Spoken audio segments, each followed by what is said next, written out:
What keeps a country great is their science and their economics. And if you screw these two things up, you're done.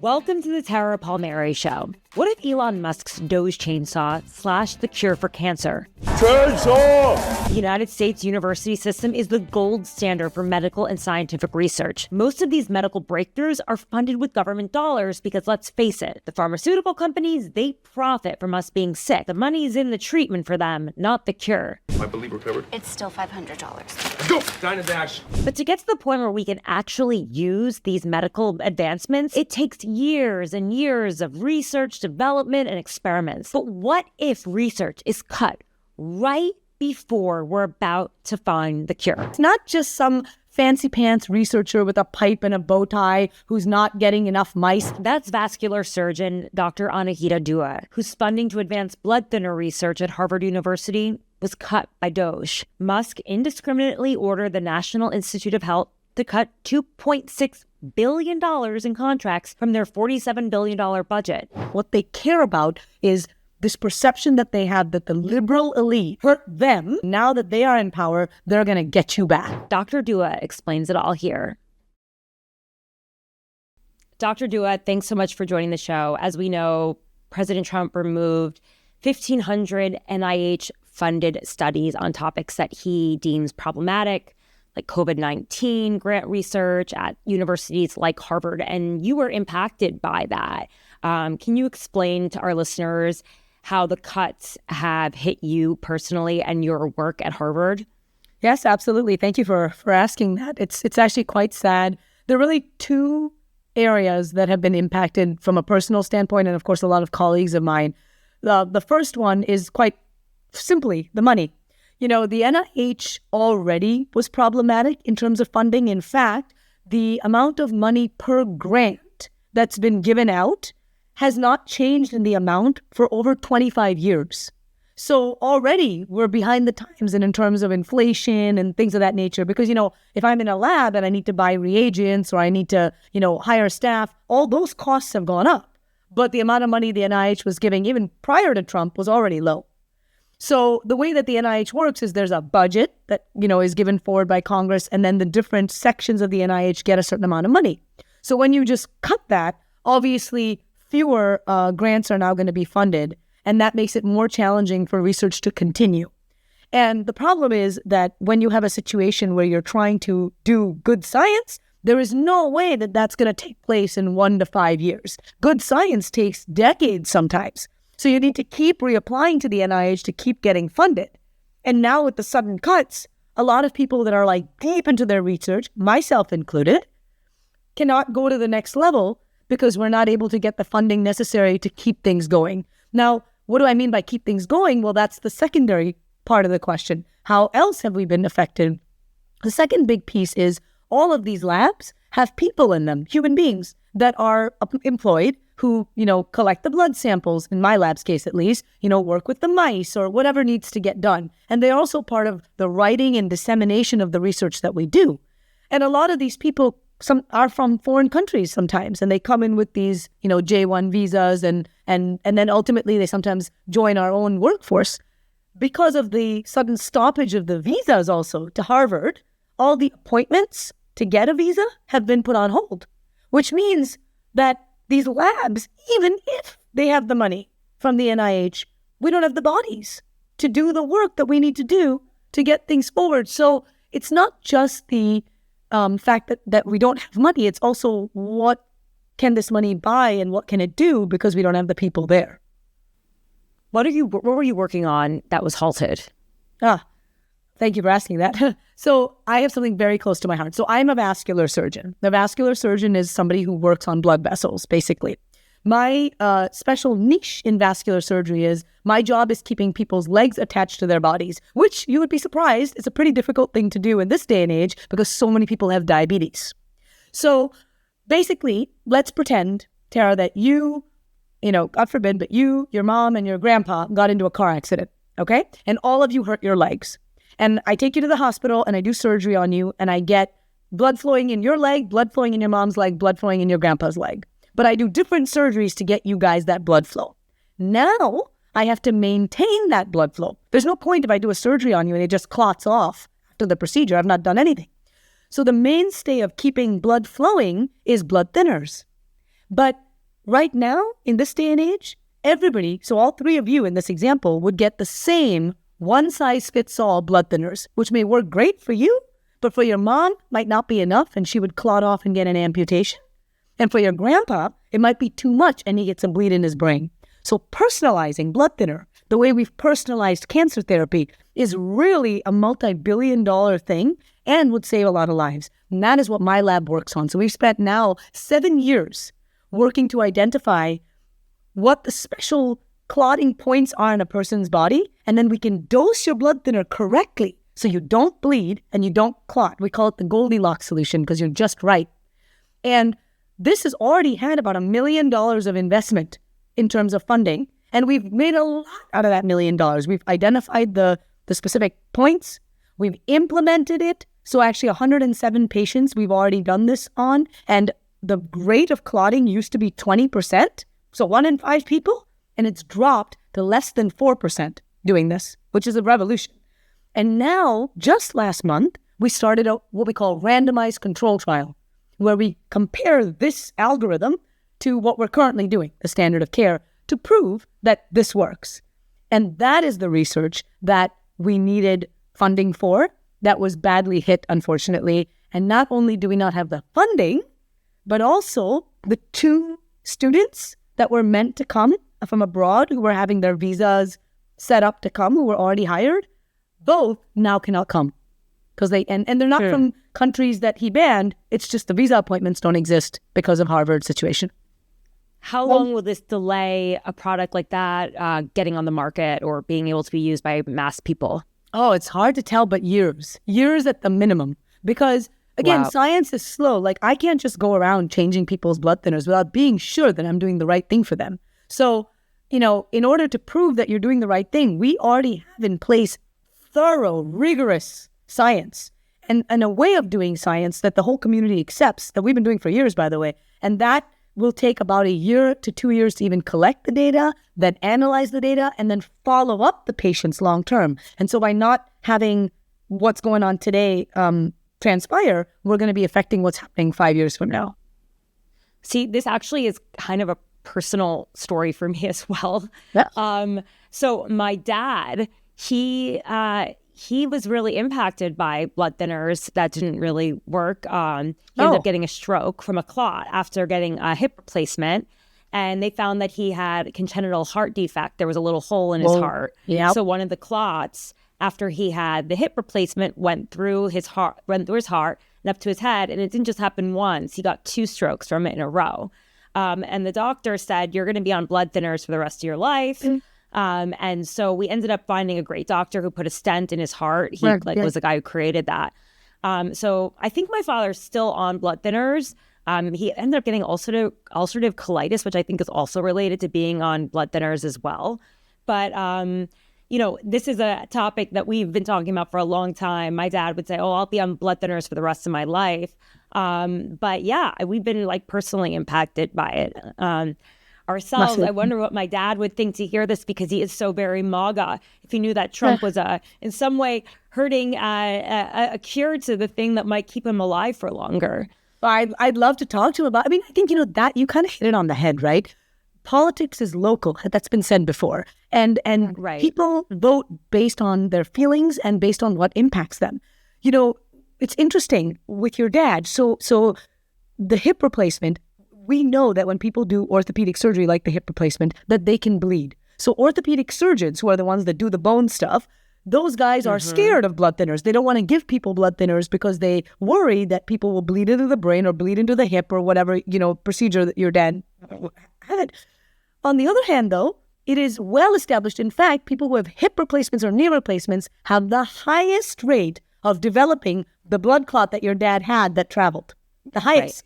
And so normally, wouldn't it be amazing if I could have checked your dad's blood and said, okay, this is the right blood thinner to give him to prevent those clots, but simultaneously ensure that he doesn't bleed during the surgery. I'm going to put him in that sweet spot. And what we're doing instead is this hammer. Does your dad even need to be on blood thinners today?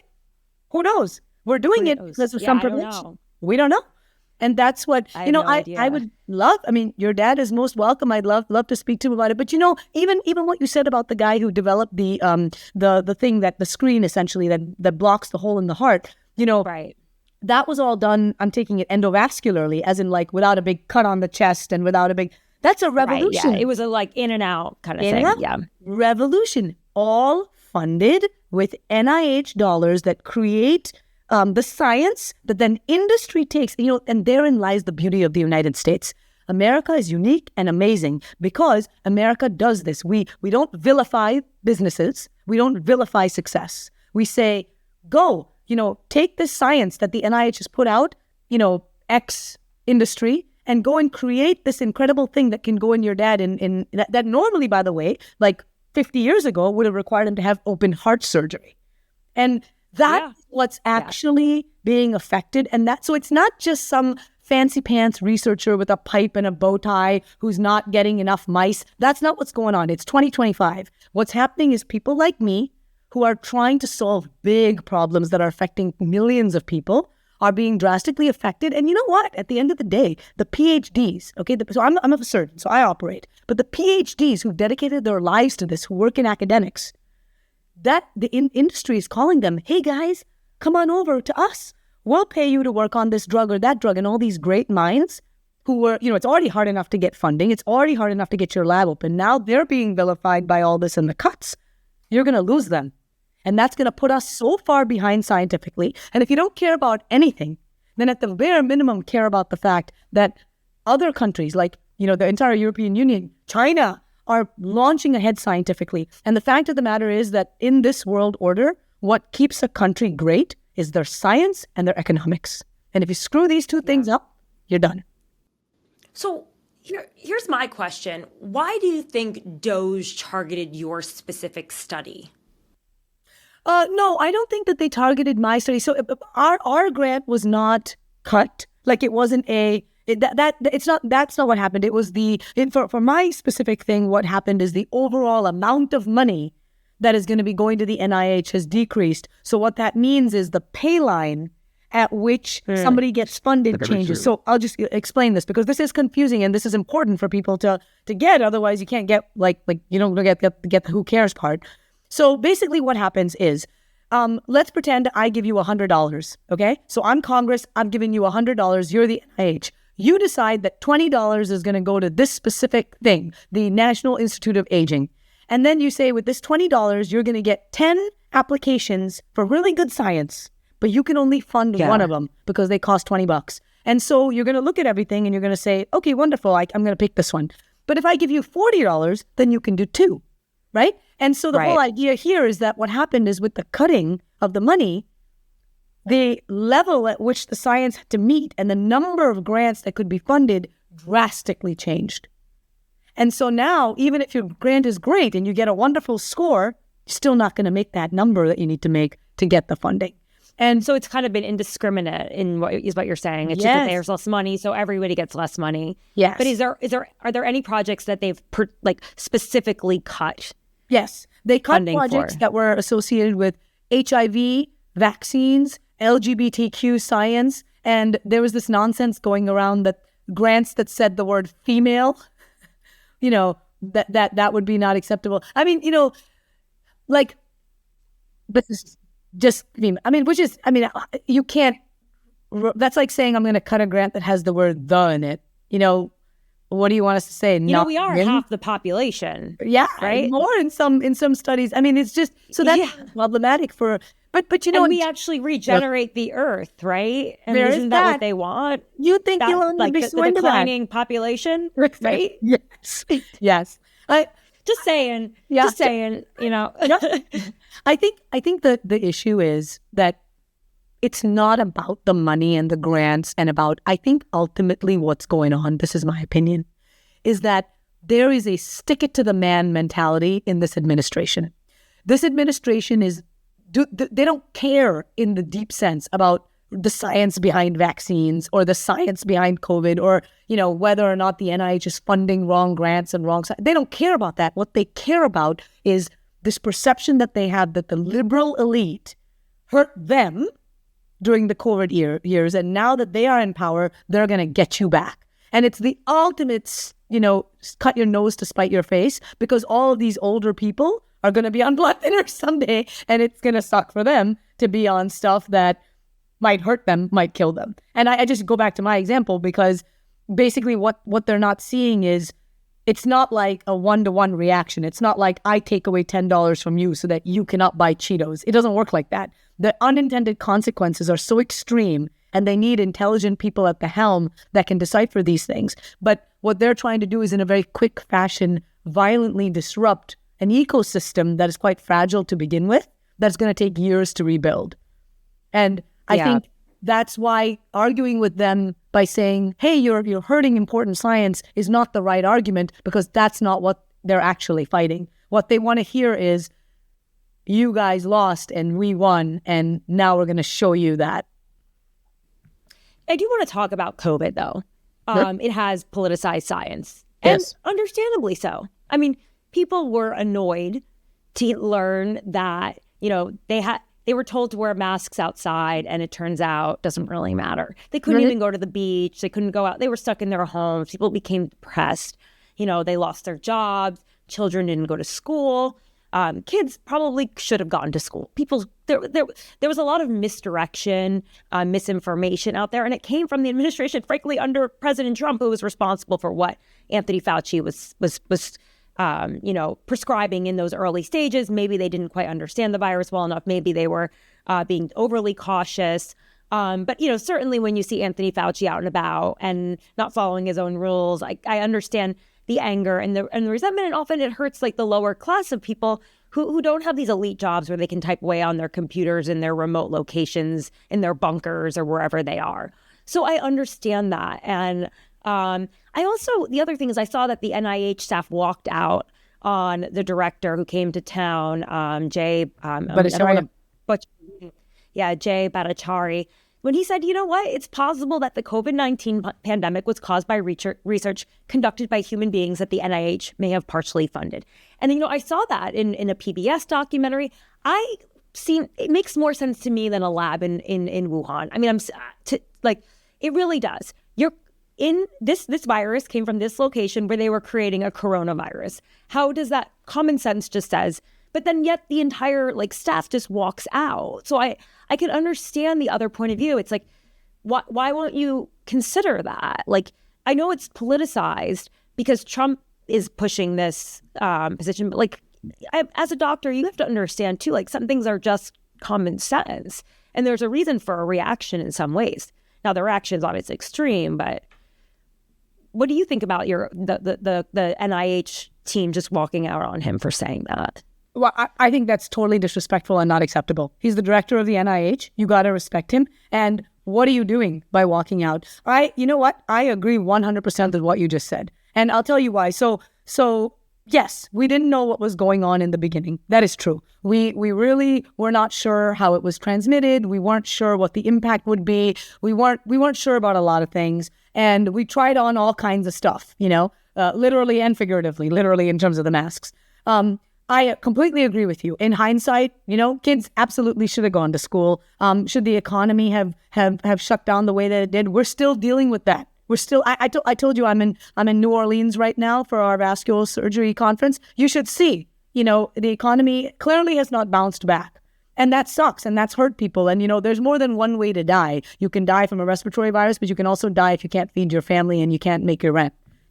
And so exactly, or you can die from suicide. I mean, you can depression. Die from suicide, 100%, and you can die from it ruins your life. I fully agree, and what I will say is this: this was politicized by both sides. Happy to say that loud and proud. It indeed was. The logic from the left side is that dissent needed to be squashed because we needed to have everyone do the same thing, which is unacceptable in science. It's not an American value. America stands on, if people dissent, everyone has free speech. We should be free speech absolutists. That's one of our tenets of this country. And if someone has something to say, whatever it may be, in fact, the more you disagree with them, the more they should be able to say it so that you can then have a conversation if you have an answer.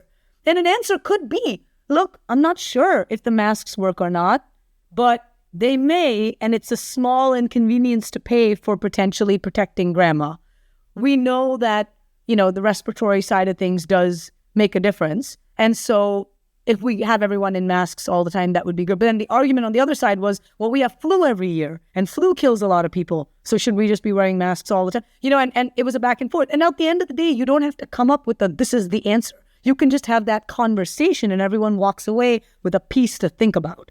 And, I distinctly remember actually talking to a colleague of mine who at the time, got quite animated and angry because we were having a conversation about whether or not the virus may have come from the wet market versus coming from the lab in Wuhan. Remember that conversation going on? And he was just absolutely adamant that it was from the market. And, that was at the time, that was the thing. It's from the market. And then indeed, things have been published that, I'm not sure about the NIH money obviously funding that lab, but versus in the States. But, the idea that it came potentially from the lab as a mistake, as an error. And then that became racist to say, which is absurd. It's not a racist thing to say. I think because Trump kept calling it like the Wuhan flu. The Kung flu. But I mean, the Spanish flu was named after Spain. Right. That's right. And it's okay. I know that there's a lot of like anti-Chinese sentiment. We saw people who were Asian getting beaten up. So there's always like violence and anger directed towards people who are seen as spreading the virus, right? I mean, even with the AIDS virus, there was a lot of more, hate towards the homosexual population when it seemed like it was coming from them.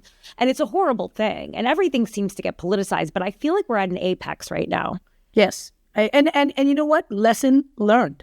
Because what has this really taught us? This has taught us that there is zero room. And we know this. We know this as physicians and we know this as scientists. I'll give you an example. As a doctor, right? We are told out the gate, like if you asked me right now, if the worst terrorist in the world did something horrible on United States soil and showed up in my ER, would I treat them? I'll tell you right, of course I will. And that is my Hippocratic oath. And any doctor will tell you that. I wouldn't like it. And it would hurt me, but I would treat them. And then I would let the justice system take over because that's what we're trained to do. Never are you allowed to, because if you do that, where does it end?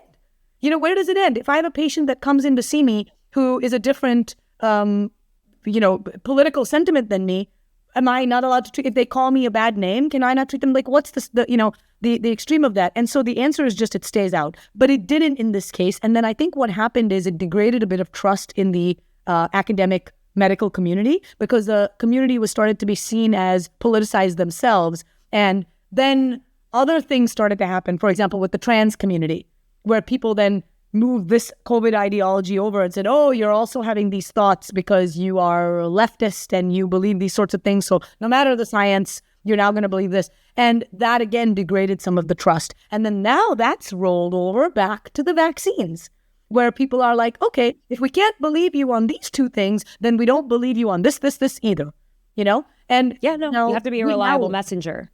That's right. And this is the one area where never politics should have played a role, but unfortunately it did. And I think, the American public, human beings in general, especially the Americans actually, are really into being authentic. If they see somebody who they're like, you know what, this person said, hey, I don't know, but I know this, and it builds that trust, they're more likely to at least listen to what you have to say. But if you come out swinging, no, this is the answer, and then you're proven wrong, no one's going to let you forget it. And that's really what we're facing. I know. There's like a very strange confidence. There's a strange balance between being confident and sounding like you know what you're talking about so that people will follow you, and also being vulnerable and honest and saying, actually, we're still trying to get to the bottom of this because we're doing research and we're just not aware of how this can play out yet. Like, we haven't figured it out. But in the meantime, this is what we think you should do. And when we can update you on, what the right direction is, then we will let you know. But then people will say, well, why don't you know? Why haven't you moved quick enough? What is wrong with the response in the United States? Why aren't we following what other countries are doing? So I get it's a catch-22. It's really hard. It is, it's really hard. That's the responsibility of leadership. If you're going to take the role of, there's that phrase they say, right? If you want everyone to like you, sell ice cream. But if you're going to be a leader, sometimes people are going to say that, and you're going to be wrong, and you're going to take the fall. It's important what your intentions are. Your intentions need to be good. Right. They can't be malicious. They can't be to show the other side down. But at the same time, Right. it's okay to allow people to be angry. I agree. We know in retrospect that there were some things that we did during COVID that were not right. We know that. And now we got to just say, yeah, you know what? Yeah, this is why we did it, but this is what the screw up was, instead of doubling down or instead of trying to attack the people that are angry. People who lost businesses have a right to be angry. People whose kids, my son was born on March 14th. Literally, I was the last induction at Mass General before they shut it. And so I mean, literally the literal COVID baby. And I dealt with the repercussions of now, quite frankly, a lot of things, and I don't know if it's associated with the not going to school or what happened, but, my daughter was at home and luckily I had the means to bring somebody who was, teaching her in our basement as I continued to work. I had to go to work because I was still working during COVID. But, to your point, not everyone had that and people really suffered.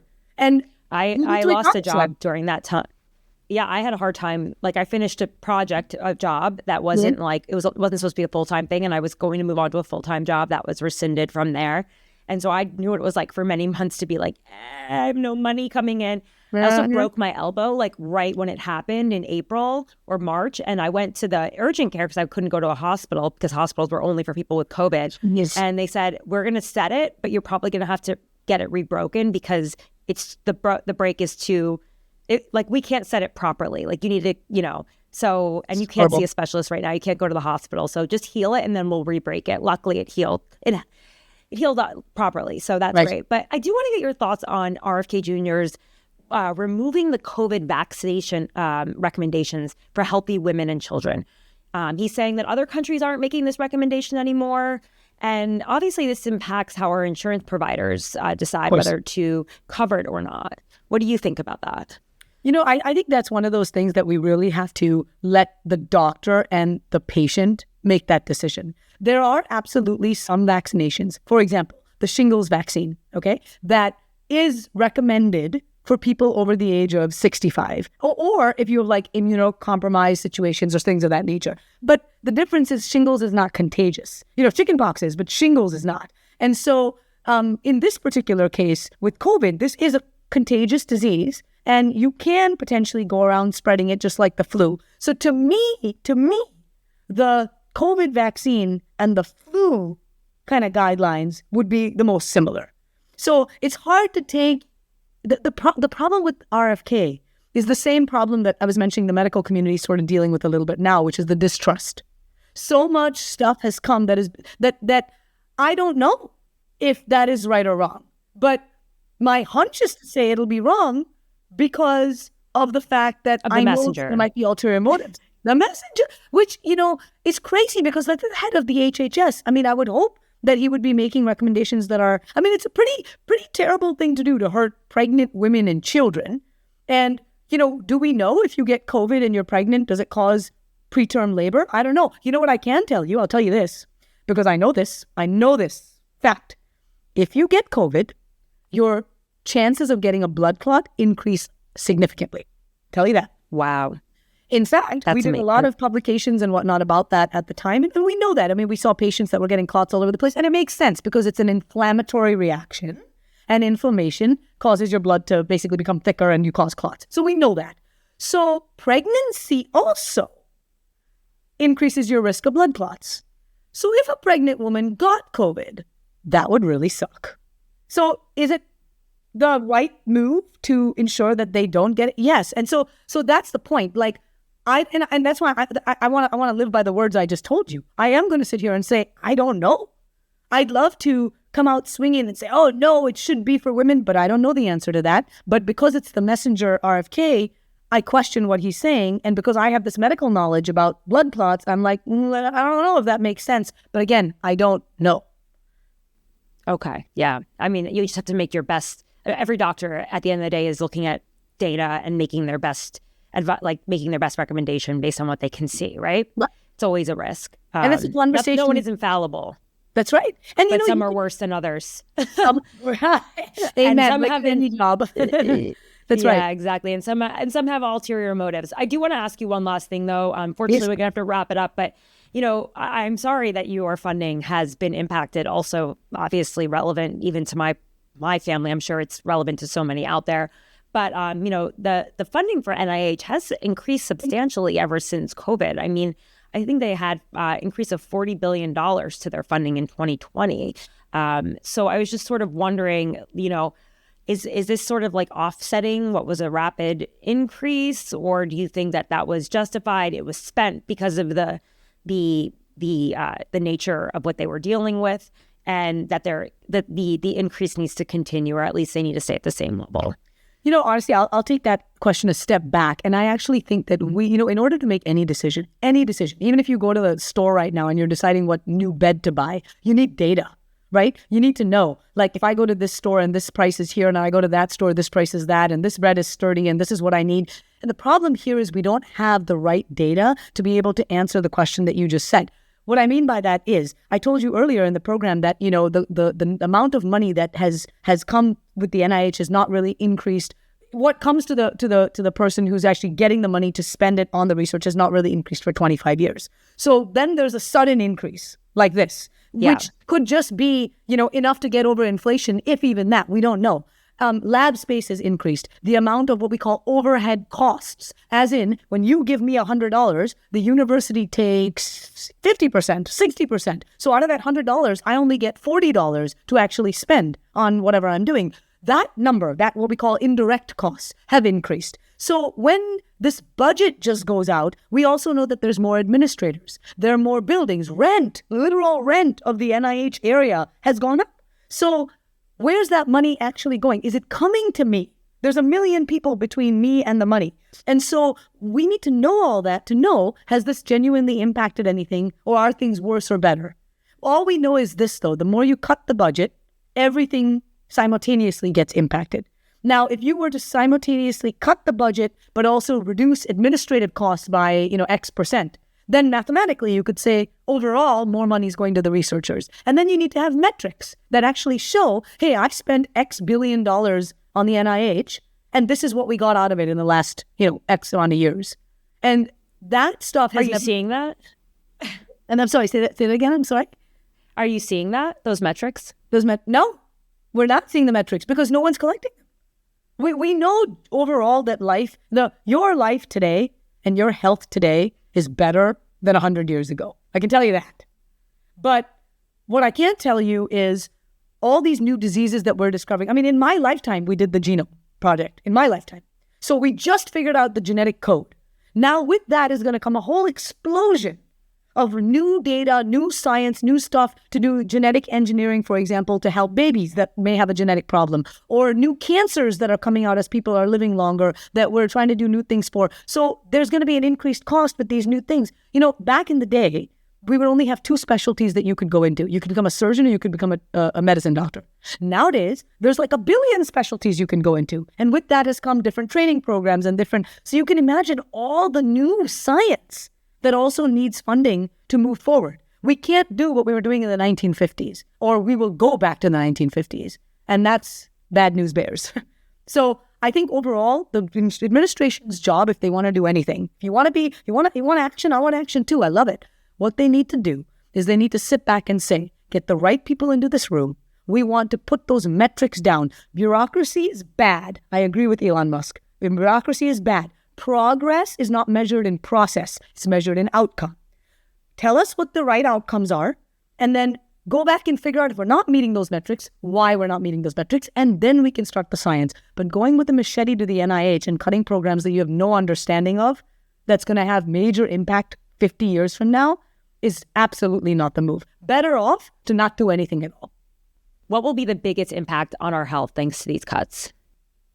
I think the biggest impact on our health is going to be the fact that we will be unsure if there were diseases that potentially could have been cured that now will continue in our lives. HIV, for example, HIV was a death sentence, just 30 years ago.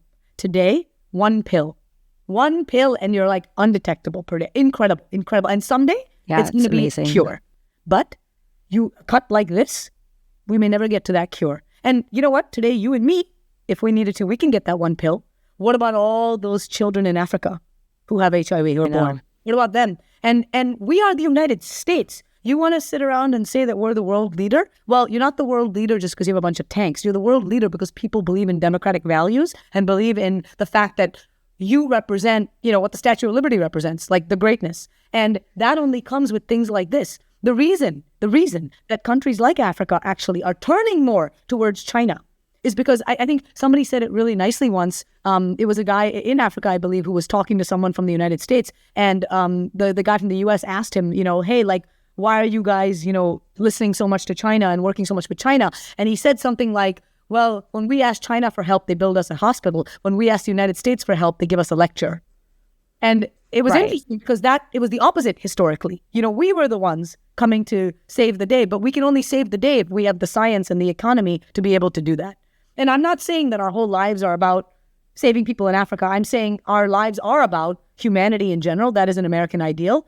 And with these types of cuts, we are going to impact people's lives in our own United States and across the world because we are the world leader in this area and we no longer will have that position in rank if we're gone and there's really nobody else to slide into that position. So it's going to be a real detrimental thing. Yeah, I mean, they're saying it's between 0.2% and 0.5% of our budget, USAID, the entire program, right? And PrEP, this pill that you need for HIV, is about $29 for 6 months. It's for one person. Yeah. And now people are picking their graves to bury themselves because they know that they can't survive without these life-saving pills. It's really, really sad. And I really appreciate your candor. I agree that all experts, journalists, doctors, researchers, we all need to figure out the best way to explain the processes that we're doing and how we're getting there to the closest version of the truth and the closest version of the answers. And I understand that sometimes when things come out that aren't fully baked, it causes people to lose trust. But I think it is our duty to try to show we're not infallible, but we're good actors and we're trying to get down to, a truth that makes everyone else more enlightened, have more knowledge, be safer, be healthier. So thank you for your time. My pleasure. Thank you for having me. Thanks for watching the Tara Palmeri Show. I want to thank my producer, Eric Aminate, my booker, Jane Fusco, my team of researchers and social media.